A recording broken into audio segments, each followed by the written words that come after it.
नमस्कार दोस्तों, एक बार फिर से आप सभी का बहुत बहुत स्वागत है। इस वीडियो में हम कंप्लीट डिस्कस करने जा रहे हैं कि आपका डॉक्यूमेंट वेरिफिकेशन का उसका प्रोसेस क्या होगा, किस प्रकार आपका डॉक्यूमेंट वेरिफिकेशन करवाया जाएगा, उसको हम बहुत विस्तार से डिस्कस करने जा रहे हैं। आप पूरा वीडियो ज़रूर देखिएगा, निश्चित तौर पर आपको कुछ ना कुछ आपको आपके काम का ज़रूर पॉइंट मिल जाएगा। ठीक है, देखिए सबसे पहले कुछ समस्याएं लोग अपने अपनी बता रहे थे कि सर मेरा जैसे मान लीजिए जिस दिन DVPST होगा, अगर उसी दिन कोई एग्ज़ाम पड़ जा रहा है, या एक स्टूडेंट मुझसे लगातार पूछ रहे थे कि सर मैं प्रेग्नेंट हूँ, मेरी डिलीवरी DVPST के आसपास ही होगी, ठीक है, तो क्या मैं डेट पोस्टपोन कर सकती हूँ। या मान लीजिए किसी के साथ कोई घटना हो जाती है, दुर्घटना हो जाए, जैसे मान लीजिए किसी का एक्सीडेंट ही हो जाए, ठीक है, ईश्वर न करे किसी के साथ हो, लेकिन क्या पता घटना किसी के साथ भी हो सकती। या मान लीजिए किसी का DVPST है, वो उसी दिन बीमार पड़ जाए, ठीक है, या आपका कोई और अर्जेंट वर्क पड़ जाए, इमरजेंसी केस पड़ जाए, ठीक है, तो उस स्थिति में आप क्या करेंगे। ठीक है, देखिए मान लीजिए अगर आपका एग्ज़ाम है, उसी दिन कोई रिटन एग्ज़ाम है, तो क्या करेंगे, आप एक एप्लीकेशन लिखेंगे और जो है जो आपके एग्ज़ाम का एडमिट कार्ड है उसको लेके एक दिन पहले जाएंगे सेंटर पर, और वहाँ के जो नोडल अफसर होंगे उनके सामने आप पेश होंगे, अपनी बात रखेंगे, आपको परमिट कर देंगे, आपकी डेट जो है वो एक्सटेंड कर देंगे, कि कोई दूसरी डेट आपको अलॉट कर देंगे। अगर मान लीजिए आप प्रेगनेंसी वाला केस है, जैसे एक स्टूडेंट पूछ रही थी लगातार, तो उस केस में क्या होगा, आपको मेडिकल बनवा के लेके जाना पड़ेगा। ठीक है, वहाँ मेडिकल आप अपना देंगे, नोडल अफसर जो है उसको परमिट कर देंगे। ठीक है, अगर इसी प्रकार कोई और, जैसे मान लीजिए आप बीमार पड़ जाते हैं तो मेडिकल बनवा लेंगे, कोई अर्जेंट वर्क आ गया तो आप उस अपने उस वर्क को बता सकते हैं एप्लीकेशन के साथ, या आप ग्राम प्रधान से उसको लिखवा के उस पर जो है उनकी मोहर लगवा लेंगे, कोई दिक्कत नहीं होगी। ठीक है, कुल मिला के अगर कोई आपका इस प्रकार की घटना हो जा रही, कोई काम पड़ जा रहा है, तो आपका जो है ऐसा नहीं कि DVPST से कैंडिडेचर रद्द कर दिया जाएगा, आपको वहाँ से असफल कर दिया, बिल्कुल नहीं, आपको मौका दूसरा दिया जाएगा। लेकिन हाँ, एक बार डेट चेंज होने के बाद दोबारा अगर आप उस डेट में नहीं उपस्थित होते तो फिर आपको जो है वो वहाँ से आपको जो है अनुपस्थित डिक्लेयर कर दिया जाएगा। ठीक है, तो ध्यान रखेंगे। तो वैसे बच्चे जो परेशान थे कि सर मेरा DVPST के दिन ही कोई दूसरा वर्क भी है और वो अटेंड करना ज़्यादा ज़रूरी है, तो आप परेशान ना हो, आपको दूसरी डेट अलॉट कर दी जाएगी, आयोग ने भी कहा है। ठीक है, अब बात कर लेते हैं DV प्रोसेस कैसा होगा। उससे पहले अगर आपका भी कोई पर्सनल क्वेश्चन है तो आप इंस्टाग्राम पे कनेक्ट करके मुझसे पूछिएगा ज़रूर, मैं पूरी ईमानदारी के साथ उसका जवाब दूंगा।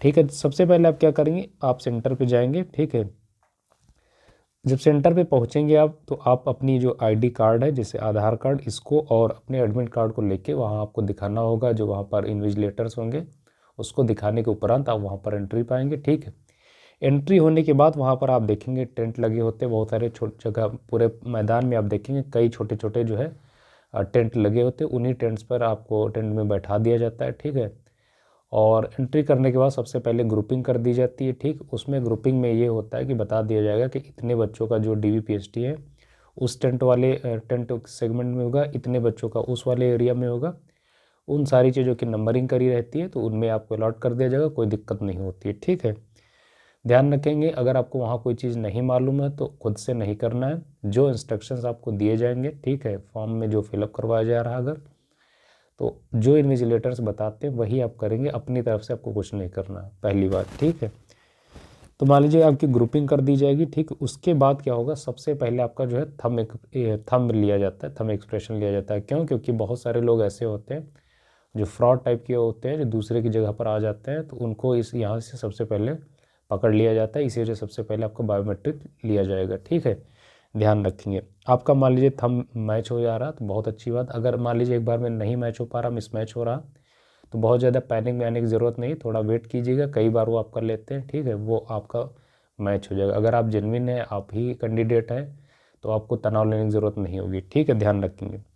उसके बाद थंब एक्सप्रेशन ले लिया जाएगा, उसके बाद आपका DV शुरू होगा, डॉक्यूमेंट वेरिफिकेशन।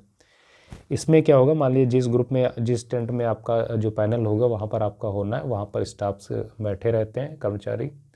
ठीक, उनके पास जो है सिस्टम होता है, कंप्यूटर रहेगा, आपने जो भी फॉर्म में अपने एप्लीकेशन में जो भी चीज़ें मेंशन की होंगी उनके साथ स्क्रीन पे सारी चीज़ें शो होंगी। ठीक है, या उसको प्रिंट आउट के फॉर्म में भी उनके सामने होता है, उसमें वो देखते हैं, फिर जो आपने उसमें मेंशन किया आपके ओरिजिनल डॉक्यूमेंट से मैच करते हैं। ठीक है, सारे आपको ओरिजिनल डॉक्यूमेंट्स दिखाने होंगे जो आपने उसमें मेंशन किए थे एप्लीकेशन फॉर्म में। इसी जगह पर रोल होता है एफिडेविट का।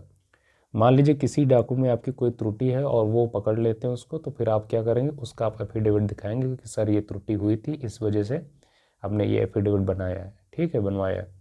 तो कोई दिक्कत नहीं होगी, आपको वहाँ से जो है असफल नहीं कर देंगे, आपको बाहर नहीं कर देंगे। आप देखेंगे डॉक्यूमेंट में किसी को बाहर नहीं किया जाता। हाँ, अगर कोई वैलिड तिथि के बीच का डॉक्यूमेंट्स नहीं होगा तो वहाँ पर आपको हो सकता है जनरल कैटेगरी में डाल दें। ये मोस्टली होता है कास्ट सर्टिफिकेट के केस में, ठीक है। अन्यथा की स्थिति में कोई दिक्कत एज सच नहीं होती है डॉक्यूमेंट वेरिफिकेशन में, ठीक है। एक आपको जो स्व प्रमाणित वाली जो आपने सेट बनाया होगा वो आपको वहीं पर दिखाना होगा, ठीक है। ये सारी चीज़ें यहाँ पर जब आपका डीवी हो जाएगा तो फिर वो आपको बताएंगे कि आपका पीएसटी होगा दूसरे किसी उसी कैंपस में, वहाँ पर आप जाएंगे, ठीक, वहाँ पर आपका पीएसटी होगा। तो पीएसटी में सबसे पहले जो है आपका हाइट मेज़र किया जाएगा, ठीक है। हाइट आप जानते हैं इस बार जो मैनुअल नहीं होगी, डिजिटली हाइट मेज़र करी जाएगी, तो इसमें तनाव लेने की ज़रूरत नहीं, ठीक है। जो जितना है उतना ही निकल के आना है, ठीक है। तो इसमें बहुत सारे लोग जुगाड़ वाले टाइप के होते हैं, तो जुगाड़ उगाड़ काम नहीं चलेगा, ठीक है, ध्यान रखेंगे। हाइट आपकी क्वालिफाई हो जाएगी, यानी जो मानक के अनुसार आपकी हाइट होगी तो आप वहाँ से फिट कर दिए जाएंगे। उसके बाद आपका जो है चेस्ट मेजर किया जाएगा, ठीक है। चेस्ट मेजर किया जाएगा मेल कैंडिडेट्स का, ध्यान रखेंगे। यहीं पर आपको जो है 79 पहले बिना एक्सपेंड के, उसके बाद फिर आपसे बोलेंगे 5 सेंटीमीटर। मान लीजिए एक बार में आप नहीं फुला पा रहे हैं तो कोई पैनिक की ज़रूरत नहीं, बहुत आपको चांस देते हैं, 10 से 12 बार आपको चांस देंगे। उसके बाद भी अगर आप नहीं फुला पा रहे तो आपसे कहेंगे ठीक है वेट कीजिए, आप जाइए 1-2 घंटे क्या बल्कि 1 घंटे आप वेट कीजिए, थोड़ा सांस भरने की प्रैक्टिस कीजिए, उसके बाद आपका फिर होगा। ऐसा नहीं कि आप एक बार नहीं फुला पाएंगे तो आपको बाहर कर देंगे। बहुत अच्छा स्टाफ होता है, फ्रेंडली स्टाफ होता है, ठीक है। हाँ, किसी से आपको उलझना नहीं, ठीक है, ये ध्यान रखना, पोलाइटली आपको चीज़ें वहाँ पर करनी है। चेस्ट मेजर कर लिया जाएगा, उसके बाद आपका वेट मेजर किया जाएगा, ठीक है। वेट आप देखेंगे जो फीमेल कैंडिडेट्स के हैं उनके लिए मिनिमम 40 kg होना चाहिए। अगर आपका 1-2 kg कम भी है तो कोई तनाव लेने की ज़रूरत नहीं, वो चीज़ें सही हो जाएगी वहाँ पर। वो अगर स्टाफ सही रहा तो चीज़ें जो है कोई बहुत ज़्यादा दिक्कत नहीं होती, ठीक है। मेल कैंडिडेट्स में कोई मिनिमम वेट का क्राइटेरिया नहीं दिया गया है तो उनको कोई ज़रूरत नहीं तनाव लेने की, ठीक है। इस प्रकार आपका जो है पीएसटी भी कंडक्ट हो जाता है। और मान लीजिए आप इस पीएसटी के किसी भी स्टेप से सेटिस्फाइड नहीं, चाहे हाइट वाले, मान लीजिए आपको लगता है कि मेरा हाइट सही से नहीं मेजर किया गया, या आपको लगता है कि मशीन में ही खराबी है, ठीक है। मान लीजिए आपका जो चेस्ट सही से कोई फीता लगा के नहीं मेजर किया, आपको डाउट हो गया, किसी भी स्टेप में अगर आपको कोई डाउट हो तो आप वहाँ के जो नोडल अफसर होंगे उनके सामने जाके आप अपनी बात रखेंगे और वो आपका जो है री पीएसटी करवाएंगे, ठीक है। जब तक आप सेटिस्फाइड नहीं हो जाएंगे तब तक आपको दोबारा फिर चांस दिया जाएगा। आप जब सेटिस्फाइड हो जाएंगे, ठीक है, उसके बाद ही आपको जो है उसका फाइनल डिसीजन दिया जाता है, ठीक है। उसके बाद दोस्तों रिजल्ट आपको तुरंत ही पता चल जाता है, ठीक है, क्योंकि आपके सामने सारी चीज़ें होती हैं।